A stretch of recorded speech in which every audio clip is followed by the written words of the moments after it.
Live from New Delhi, you're watching DD India News Hour, India's voice to the world. I'm Amritpal Singh. Coming up in the next 1 hour, India's Prime Minister Narendra Modi inaugurates the ICA Global Cooperative Conference 2024. Says cooperatives can give new energy to global cooperation.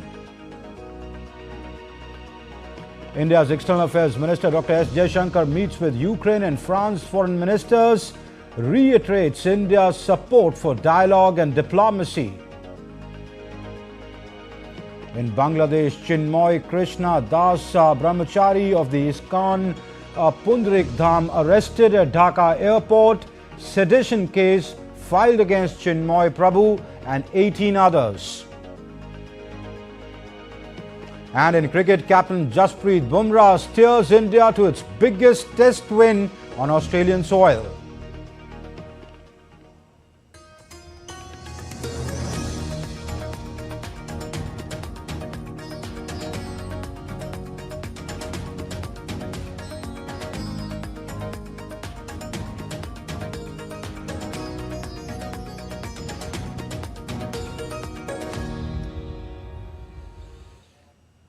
In Bangladesh, Chinmoy Krishna Das Brahmachari, a spokesperson of the Bangladesh Samhita Sanatani Jagran Jyote and an advocate for minority rights, was arrested at the Dhaka airport.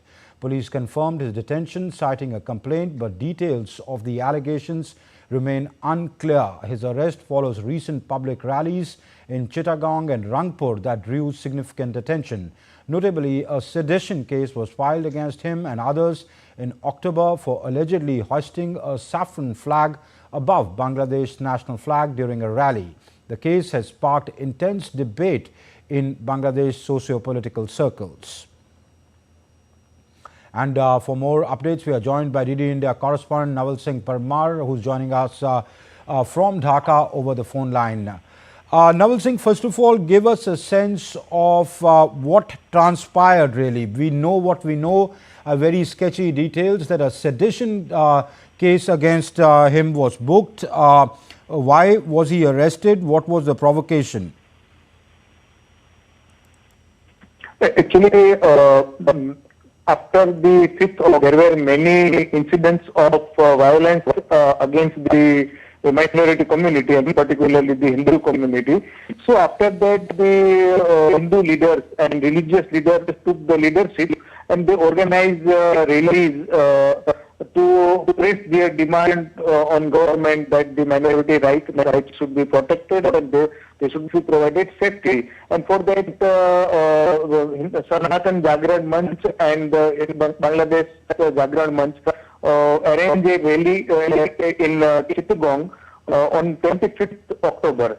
And during that, Chinmoy Prabhu, who also a spokesperson for the Sanatan Jagran Manch, who raised the issues of violence against the minority very vocally, and he pressed on that the effective steps should be taken to protect the minorities and provide safety and security to the minorities. During that rally, somebody called Mr. Firoz filed a police complaint alleging Minister Chinmoy Prabhu and other of violation of Bangladesh flag code. And after that, there were some protest by Daka and other cities of the Bangladesh against the FIR launched against the Chinmoy Prabhu.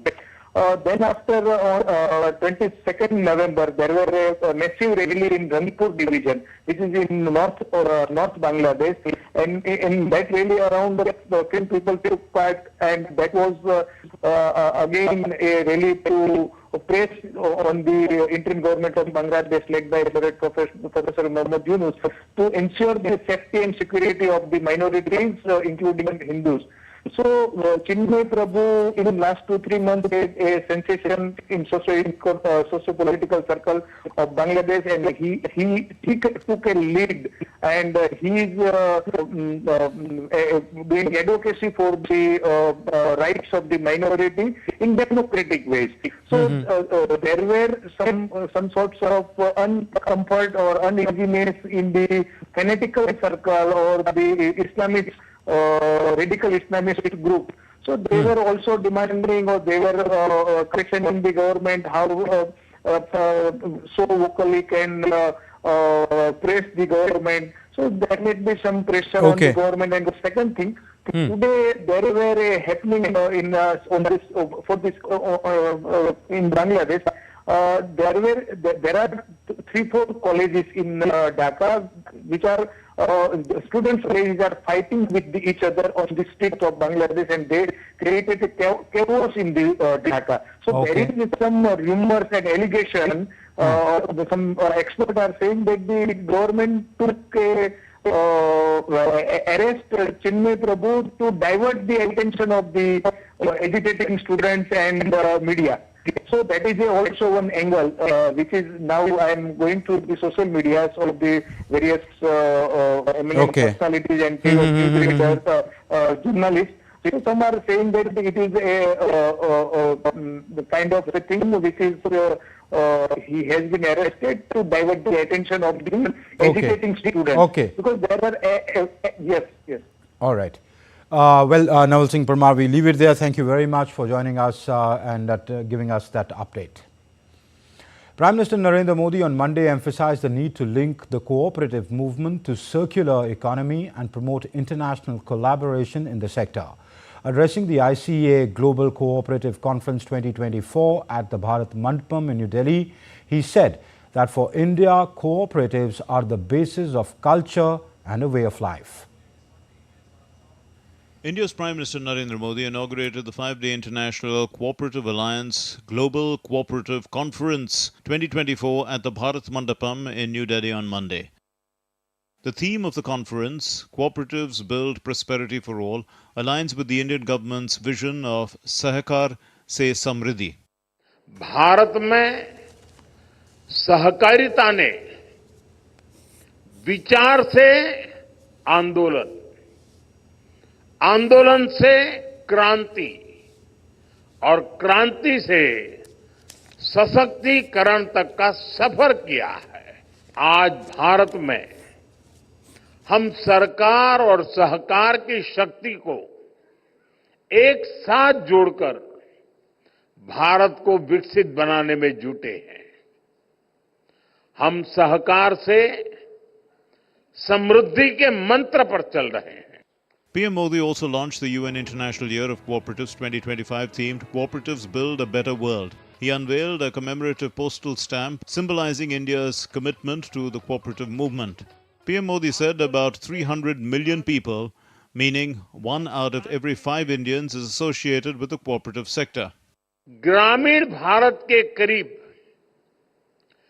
98% हिस्से को cooperatives cover करती हैं। करीब 30 crore 300 million लोग, यानी हर 5 में से एक भारतीय सहकारिता सेक्टर से जुड़ा है। Prime Minister Modi said that today India is working towards making the country a developed nation by bringing together governance with cooperativism.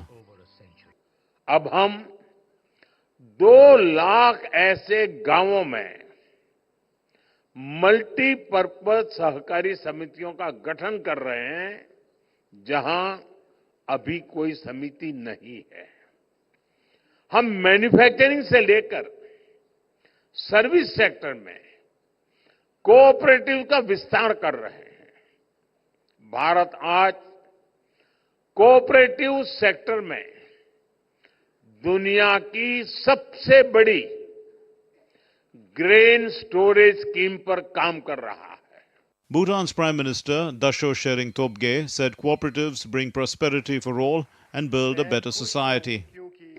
जब भी मैं भारत में आता हूं, मुझे अपने बड़े भाई आदरणीय प्रधानमंत्री मोदी जी से मिलने का मौका मिलता है। मेरे बड़े भाई, आज मैं बहुत खुश हूं।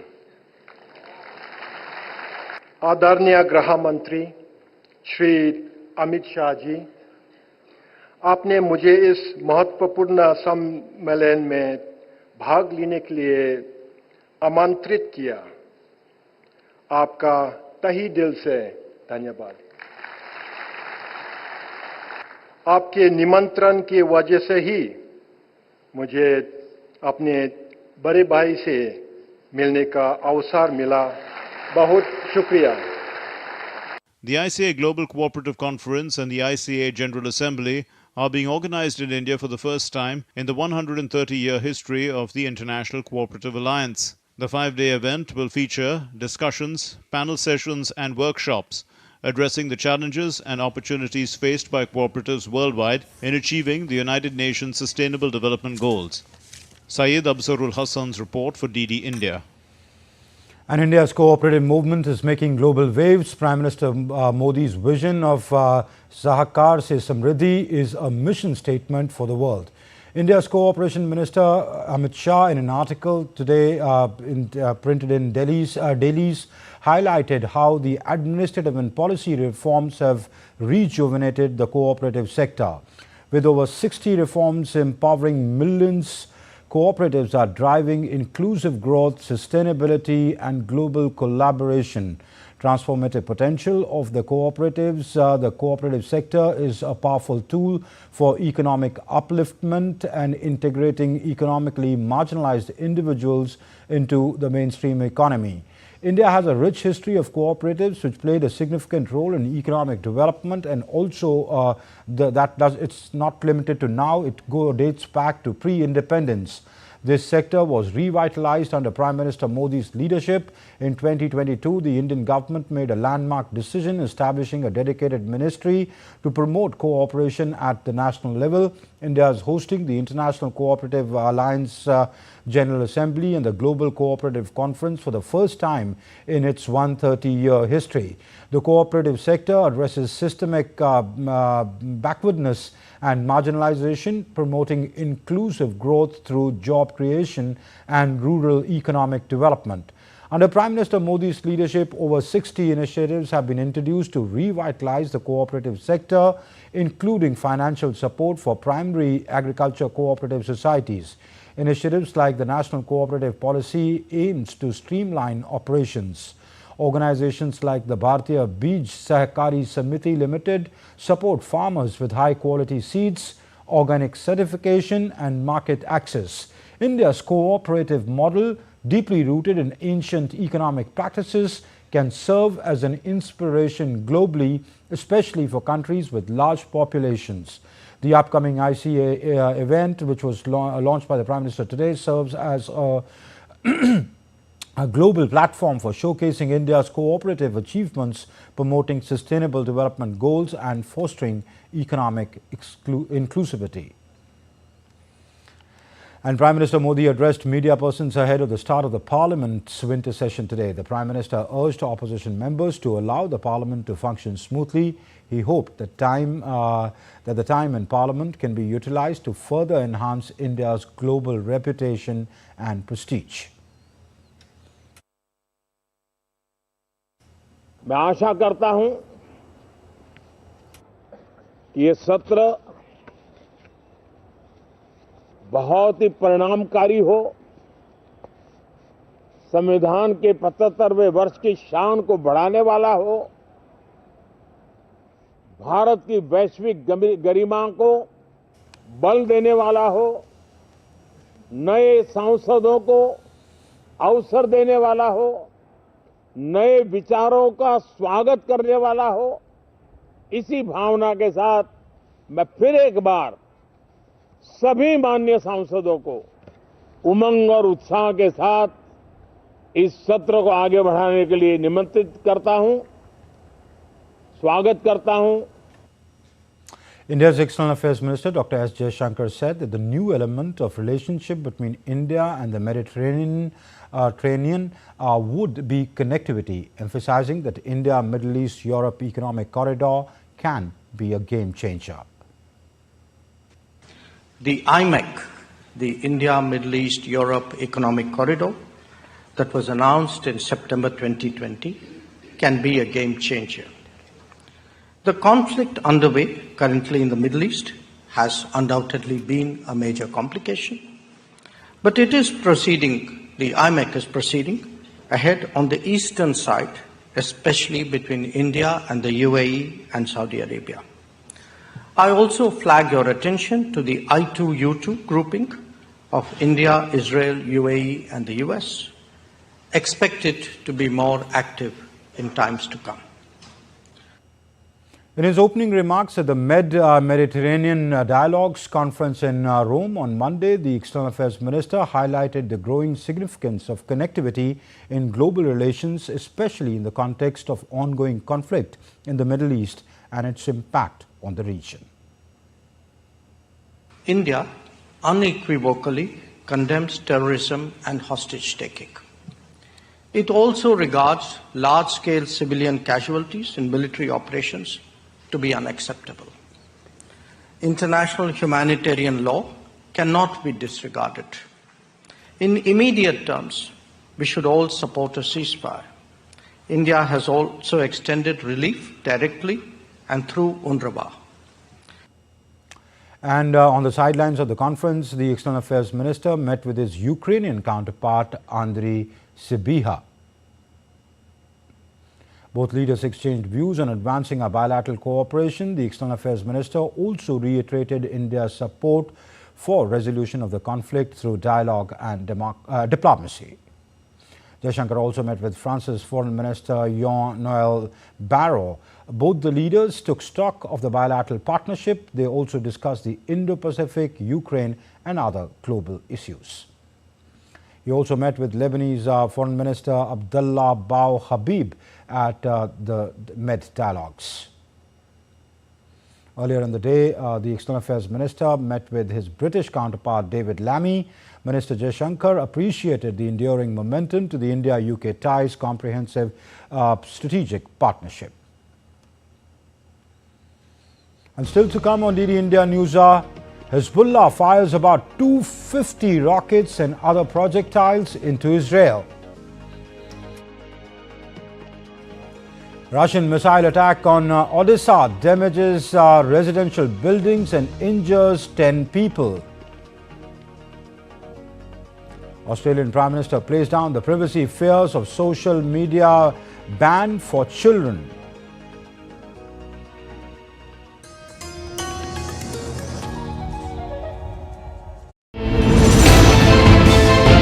Geopolitics and trade deals. Economic challenges amid development. Hard work and the path to prosperity. It's the economy always.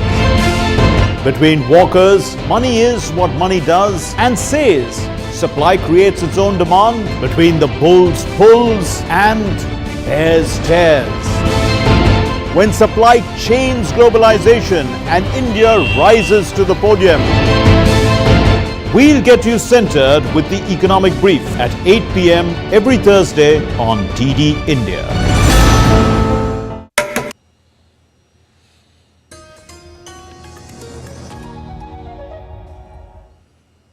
You're watching DD India News Hour. I'm Amritpal Singh.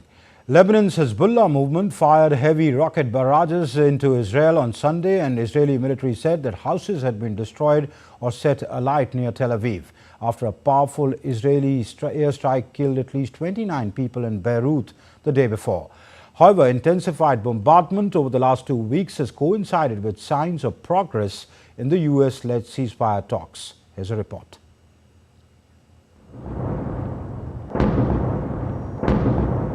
Israel continued airstrikes on Hezbollah-controlled southern suburbs of Beirut amid ongoing bombardment in the US-led ceasefire talks.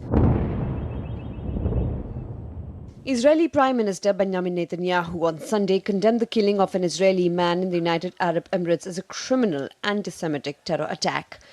A murderer of an Israeli citizen is a criminal anti-Semitic terror attack.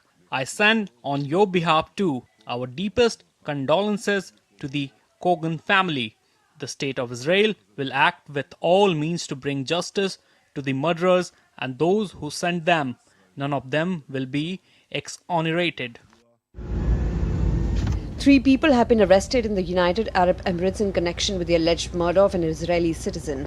Reports indicate that Israel is moving toward a ceasefire agreement with Hezbollah, with progress noted by US mediator Amos Hochstein. European Union Foreign Policy Chief Joseph Borrell said on Sunday that US ceasefire proposal is awaiting final approval from Israel. These last days, it seemed that the ceasefire is coming, but it's not coming. Someone is not interested in it. And everybody should understand that the ceasefire is absolutely needed, because the Lebanon capacities to continue taking care of their people, in spite of the great efforts of these medical doctors, nurses, and hospital organizations, has a limit. As Israel and Lebanon make progress towards a ceasefire agreement, Israel's Foreign Minister Gideon Saar had said on Monday that any ceasefire deal with Lebanon would depend on enforcement measures to ensure Hezbollah remains disarmed and stays away from the border. Bureau Report, DD India. And moving on to the Russia-Ukraine conflict now. A Russian missile attack in Odessa in Ukraine on Monday damaged residential buildings and injured 10 people.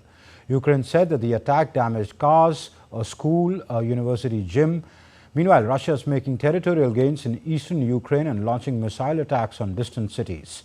In Ukraine's eastern city of Kharkiv, a Russian missile injured at least 23 people and damaged 40 buildings. In Pakistan, political unrest is intensifying as clashes between security forces and supporters of jailed former Prime Minister Imran Khan turned violent near Islamabad on Monday. A policeman was killed, dozens were injured on both sides. Authorities have enforced a 2-day security lockdown, barricading highways, using shipping containers to block major roads and streets in the capital to prevent protesters from advancing. More in this report. These are the latest visuals from northwestern district of Attock in Pakistan, where police fired tear gas on Monday as they clashed with supporters of jailed former Prime Minister Imran Khan, who were protesting for his release and marching towards the capital Islamabad. We have travelled from Kohat to take stand on front lines, where are we braving intense shelling. We won't go back, God willing, until Mr. is released and all our demands are met. Islamabad has been heavily fortified since Sunday, with roads leading to capital barricaded and shipping containers blocking key routes. Hundreds of protesters reached the outskirts of the city and a security lockdown has been in place to prevent them from advancing further. Authorities also suspended mobile data in some areas of concern, though the Interior Minister clarified that mobile phone services were not affected. The protesters will come out to protest, but the miscreant elements within them will be looking for an opportunity. In view of this, the security agencies and the Ministry of Interior have taken steps. Therefore, keeping schools open today is not safe. If any miscreant element does something to the school children, the blame will be placed on other PTI protesters. In a separate development, Pakistani officials announced a 7-day truce in the Kurram district following days of deadly sectarian violence. At least 82 people have been killed and 156 injured in clashes between Sunni and Shiite Muslim groups. The violence started on Thursday when gunmen attacked Shiite convoys, killing at least 40 people, mostly Shiite Muslims, and sparking retaliatory assaults. As political and sectarian tensions continue to unravel, the situation in Pakistan remains tense, with authorities trying to manage both protests and escalating violence. Amish Mahajan's report for DD India. Romania and Uruguay came out to vote and select their next president. Romanian voters in the capital Bucharest turned out to choose a successor to outgoing centrist President Klaus Iohannis, who is completing his second and final term. Meanwhile, in Uruguay, the centre-left opposition candidate Yamandu Orsi secured victory in the presidential election. DD India's Rahul Upadhyay brings us more. It was election weekend for Romania and Uruguay as they came out to vote and choose their next president. Romanians turned out to vote in the capital Bucharest on Sunday to replace outgoing centrist Klaus Iohannis, who is at the end of his second and last term. Calin Georgescu, a hard-right Romanian politician and known NATO critic, has emerged as a surprising contender in the upcoming presidential runoff election.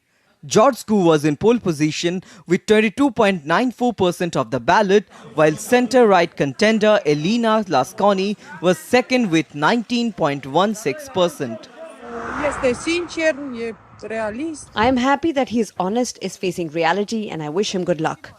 The president, who is limited to 2 5-year terms, has a semi-executive role which includes heading Romania's armed forces and chairing the Supreme Defense Council that decides on military aid. The president represents Romania at EU and NATO summits and appoints the Prime Minister, chief judges, prosecutors and Secret Service heads. The current head of state, Klaus Iohannis, won power in 2014 on a promise to bolster the fight against endemic corruption. Russia has issued a remark in which they said that they did not know much about a pro-Moscow Romanian politician who is in pole position to become the EU member's next president. I would refrain from any forecast yet. Perhaps it is not possible to say that we are closely familiar with the views of this candidate, in part with those about relations with our country. We are well aware of the Romanians' current leadership. It is not a friendly country for us. So we will be watching the further development of electoral process and who is going to win. Uruguay's centre-left opposition candidate Yamandu Orsi secured victory in the presidential election with 99% of the votes tallied in a second-round race. Yamandu Orsi secured a small but comfortable margin of 49.81% of the vote to conservative Alvaro Delgado's 45.90%. I am going to be the president who builds a more integrated society, a more integrated country, where in addition, despite the differences, no one can ever be left behind from an economic, social and also political point of view. Both Delgado and Uruguay's president, fellow National Party member Luis Lacalle Pou, conceded the election, swiftly congratulating Orsi and offering to help with the transition after results signalled a victory for the centre-left. Rahul Upadhyay's report for DD India. A petition calling for fresh general elections in Britain crossed 2 million signatures after Elon Musk voiced support for it. The petition, posted by a pub owner, criticizes Prime Minister Keir Starmer for breaking promises. It has gained over 100,000 signatures per hour since Musk's endorsement on X, where he described the UK government as a tyrannical police state. Senior Tories view the petition as a sign of anger over Labour's alleged lies. While the government has dismissed the petition, its growing support is causing concern in the Downing Street. Australian Prime Minister Anthony Albanese played down privacy concerns regarding his government's proposed ban on social media for under-16s on Monday. Albanese said that the firms would be required to destroy personal data used to verify ages of users. The laws would impact Meta platforms, Insta and Facebook, ByteDance's TikTok and Elon Musk's X and Snapchat. Platforms face fines up to $32 million for failing to comply with the legislation. Because we're doing more than setting a new minimum age of 16 for social media, we are setting a new community standard, making it clear that social media companies have a social responsibility, and sending a message to all those mums and dads who are worried about the impact that social media is having on their children's well-being, their mental health, their confidence and their sense of self. That message is simple. We are on your side. We've got your back. And still to come on DD India News Hour, we discuss the global cooperative movement and India's role in it with a special guest.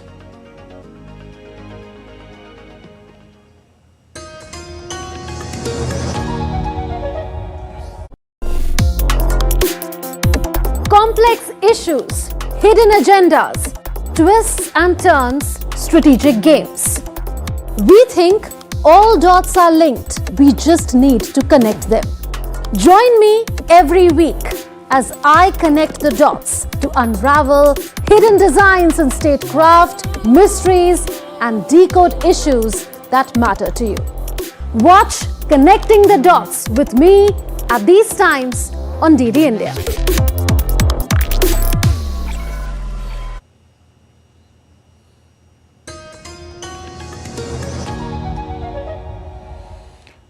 You're watching DD India News Hour. I'm Amritpal Singh. And to talk about the ICA Global Cooperative Conference 2024 and what transpired there, the Prime Minister inaugurated that today. I'm joined by Siddharth Jain, Joint Secretary in the Ministry of Cooperation. Thank you, Mr. Jain, for joining us on DD India. First of all, how would you say is India's cooperative movement progressing? Good evening to all the members of the cooperative world. India has always been at the center stage of cooperativism right from its ancient times. And as the progress of independence movement and pre-independence India, a very vibrant cooperative sector in sectors of milk, dairy, sugar, and also to the farmers' credit activities has evolved in the country. About 30 crore people are directly or indirectly linked to the cooperative sector, where the social inclusion, equality has been the cornerstone. In the recent 3 years, with the formation of the new ministry, there has been a relook, reform, and a transformation of the entire way the cooperative sector institutions have functioned, be it be PACs, be it be the district commercial cooperative banks, be it be the state cooperative banks, or the multi-state cooperatives. Every possible structure has been given a relook to reform them, to move forward. There have been many growth inhibitors, which was found that these inhibitors are not allowing this sector, which could be a powerhouse for the trillion-dollar economy, to function.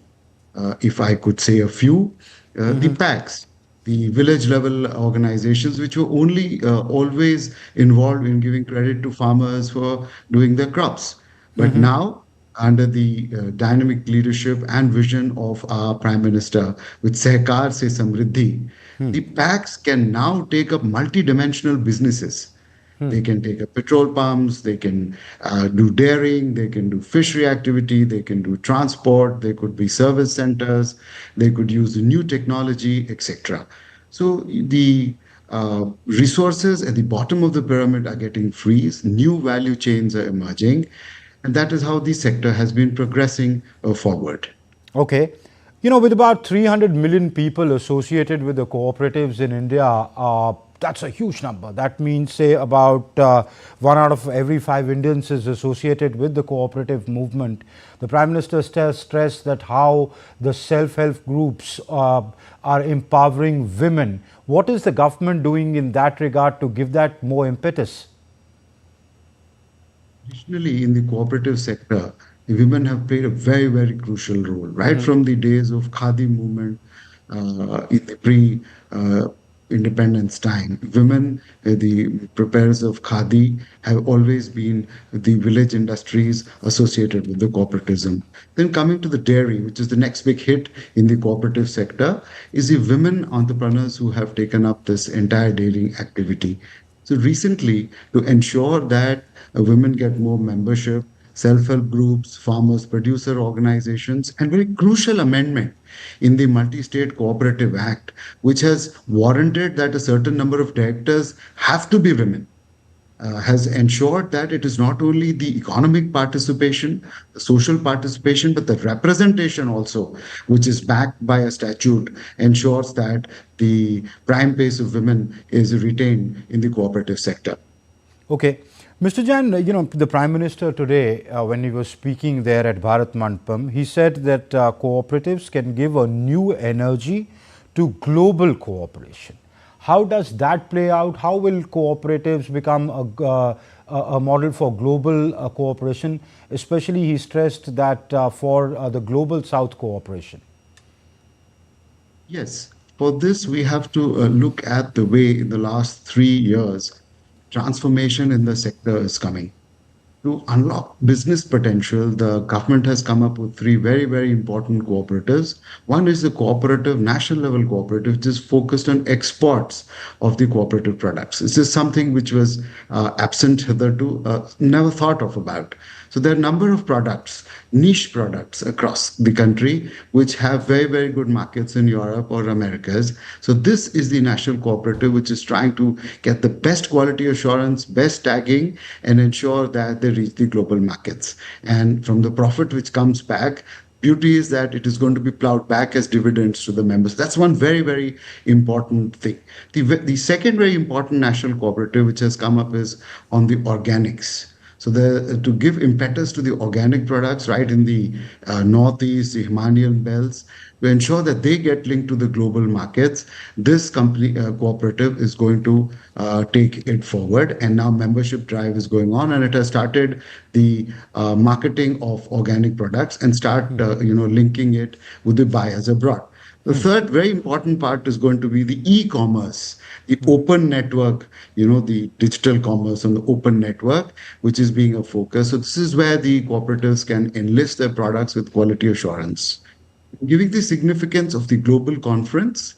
Now, this is here the successful experience of India, of likes of Amul or IFCO, which have global presence outside country in the different value chains in these sectors. We can learn from the experiences of the West, especially in the financial sector, the transport sector, the retail sector, and see how the value chains can get integrated.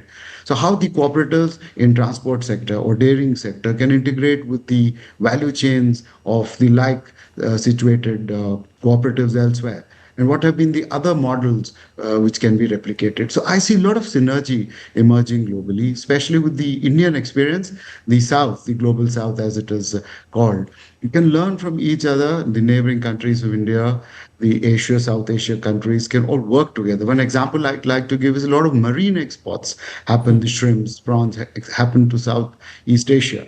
So how do we ensure that we, cater to their requirements by processing here, or we give raw exports and process there? The cooperatives there and here can actually make very strong linkage bonds that we give them quality traceable products from India and they process it to the requirement of different markets there. So lots of value chains to get integrated. That's how I see that's going to be a big, big role in this conference. A lot of ideas I hope will be discussed. Solutions to local issues, global issues would emerge. Okay. All right. The PM also launched the UN International Year of Cooperatives 2025 today. The UN officially recognizes that SDGs, that cooperatives are crucial drivers of sustainable development goals. How are the cooperatives achieving those goals, or playing their part in achieving those goals? The way the cooperative structure exists, it is one for all and all for one. The first thing it hits it at poverty, at social inequality. Look at the dairying sector. Every farmer gets the same rate if they have the same quality of milk. They get access to the same kinds of payments. Everybody can be a milk pourer. So there is no discrimination that, some X only can be the milk pourer or the Y will only be the milk pourer. So these are some of the sustainable development goals which have been taken up by UN, anti-poverty, no poverty, social inclusion, equality, resilience to local, climatic needs. The cooperatives are so embedded in their local cultures and environmental traditions. The cooperative movement actually, strengthens the different efforts to have sustainable development. That's why I see cooperatives as a very, very strong tool for attaining these sustainable development goals, which the United Nations, on behalf of the entire world, has taken forward. All right. Siddharth Jain, many thanks for joining us on the show and sharing your inputs there. Thank you very much. Thank you so much. And moving on, India's cabinet, chaired by Prime Minister Narendra Modi, approved the launching of the National Mission on Natural Farming as a standalone, centrally sponsored scheme under the Ministry of Agriculture and Farmers' Welfare. The scheme has a total outlay of 2,481 crore rupees. आज एक बहुत बड़ा फैसला लिया गया है, national mission on natural farming. प्राकृतिक खेती के लिए एक नेशनल मिशन का फैसला लिया गया है। ये एक पाथ ब्रेकिंग फैसला है, क्योंकि हम सब जानते हैं कि हमारे देश में एक बड़ी रिक्वायरमेंट है, जो किसानों की जमीन है, भूमि है, मिट्टी को स्वस्थ रखने की और केमिकल रहित प्रोडक्ट से इंसानों को स्वस्थ रखने की। इसीलिए ये एक बहुत महत्वपूर्ण आज फैसला लिया गया है, और ये फैसला साथियों पुराने कई फैसलों की कड़ी में है। And the cabinet also approved the One Nation, One Subscription, a new central sector scheme for providing countrywide access to scholarly research articles and journal publication. The scheme will be administered through a simple, user-friendly and fully digital process. नौजवानों के लिए, students के लिए जो बहुत बड़ा एक कार्यक्रम आज लिया गया है, वो है वन नेशन वन सब्सक्रिप्शन। हम सब जानते हैं कि रिसर्च के लिए बहुत जरूरी है high quality publications. High quality publications महंगे होते हैं, और हम सब जानते हैं कॉलेज में जब पढ़ते थे, एक अच्छा जर्नल पढ़ना हो कितना एक्सेस कितनी कम रहती थी। इसलिए प्रधानमंत्री जी ने इसको एक नए स्वरूप में डाला है कि क्यों ना हम सभी यूनिवर्सिटीज अपने रिसोर्सेज को पूल कर ले, कॉमन करके जितने विश्व प्रसिद्ध जर्नल हैं उन सबको खरीदें, उनका सब्सक्रिप्शन करें, और उसके बाद में देश भर में जितने भी हमारे एजुकेशनल इंस्टीट्यूशंस हैं उन सब में वो उपलब्ध हो जाए। It's a very interesting thought, and this has led to the 6,000 crore program for One Nation, One Subscription. The Indian Coast Guard has seized its biggest ever drug consignment from a fishing boat in the Andaman waters on Monday. In a coordinated sea and air operation, Indian Coast Guard apprehended a fishing boat in the Andaman seas with approximately 5,500 kilograms of methamphetamine. This haul is the latest in the series of similar seizures that the anti-narcotics agencies have made in their crackdown on drug smuggling. And still to come on DD India News Hour, India's D. Gukesh loses to reigning champion Ding Liren in the first round of the FIDE World Chess Championship 2024.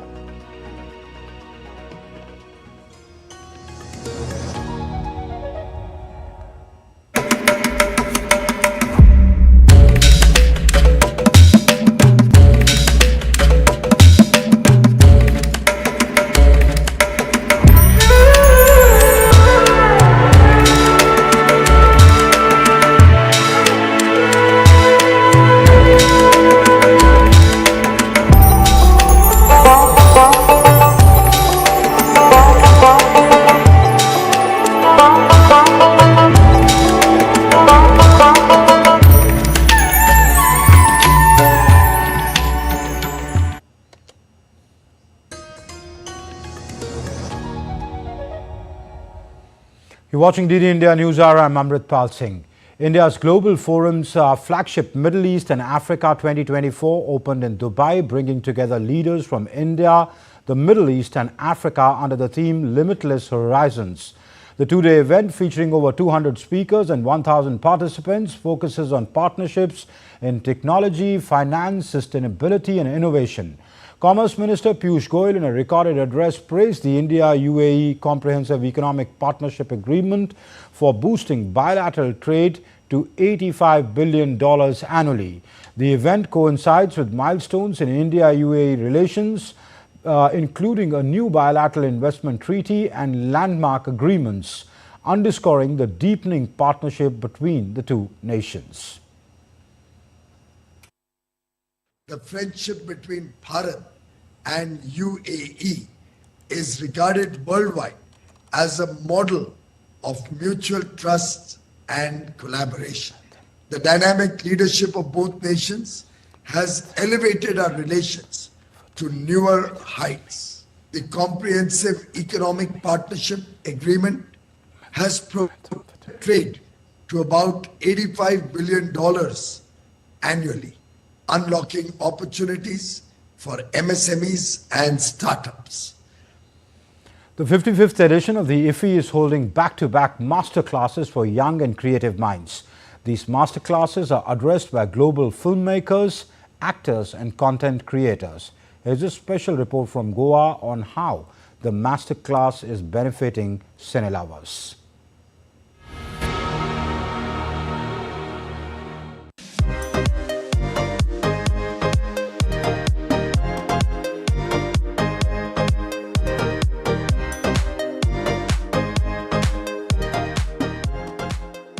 The 55th International Film Festival of India is celebrating the future of Indian cinema by spotlighting the talent, creativity and passion of young filmmakers from across the nation. Recognizing the importance of exposing cinema students to excellence in cinematic craft and storytelling, the Ministry of Information and Broadcasting, through the National Film Development Corporation, is hosting nearly 350 cinema and communication students at this prestigious festival. These participants are given a unique opportunity to immerse themselves in the vibrant world of cinema through masterclasses and discussions. These masterclasses, which are held every day throughout the festival, engage with global and Indian film professionals, gaining invaluable insights into the art and craft of filmmaking. The masterclasses were attended by various dignitaries that had the celebrated names like Naga Arjun,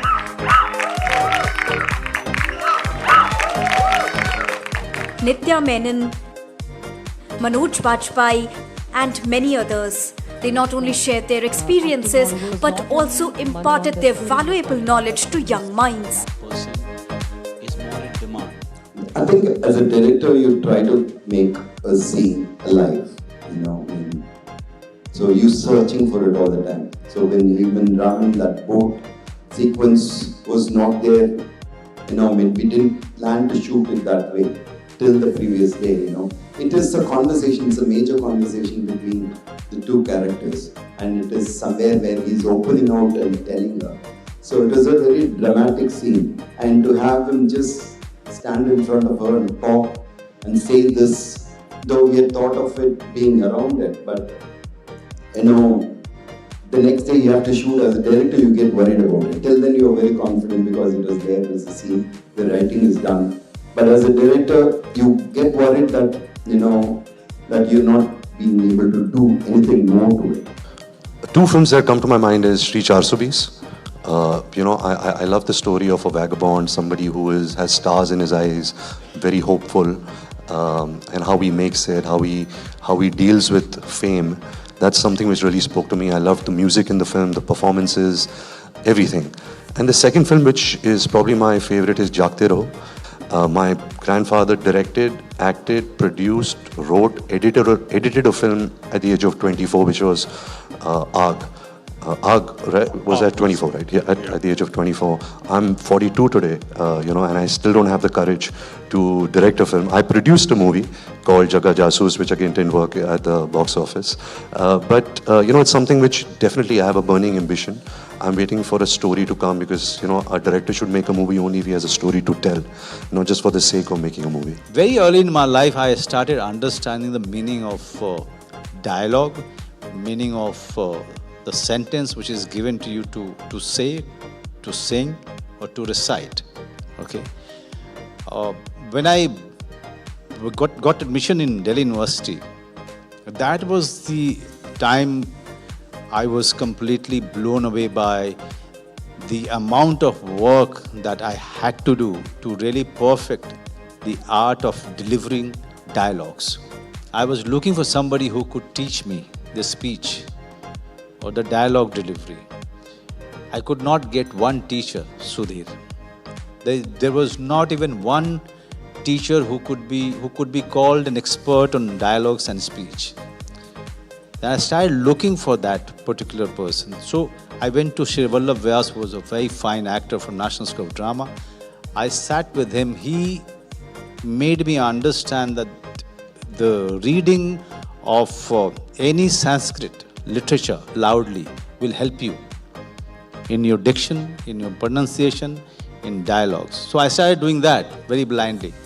I think first of all, you need to have a very clear vision, very clear belief and vision that what I'm trying to say, I want to say it.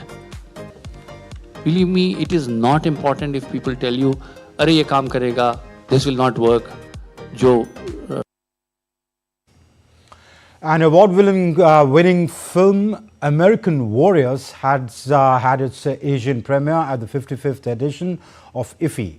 The film American Warriors has already created new benchmarks by having Indian, American and Latin American actors as its star cast. My colleague Deepika Mehto caught up with the film cast. Listen in. We have with us the entire star cast, the producers of the film American Warriors. Interestingly, American Warriors happens to be a multi-award winner film, and they are here in India for their Asia release. First of all, many congratulations to all of you. Coming to you, Ms. Shah, when we talk about this production, sports and cinema coming together, a topic like combat sport where you are talking about MMA, and that too coming from a woman. I can see 3 women here, which means depicts the women power here in cinema. What is your view on this production and the kind of reception it is receiving globally? We shot for 19 days. To make this film in 19 days itself we should be given an award for that. In the little money that we have made this film, we should be given an award for that. We also flipped 3 roles, typically male roles: gym owner, a fight doctor, and a fight judge, a ring judge.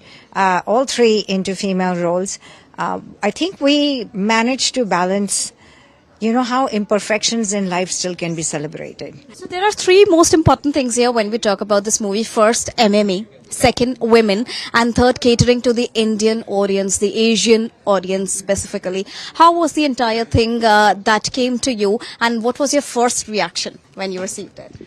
Well, I was so excited to be able to blend the 2 worlds.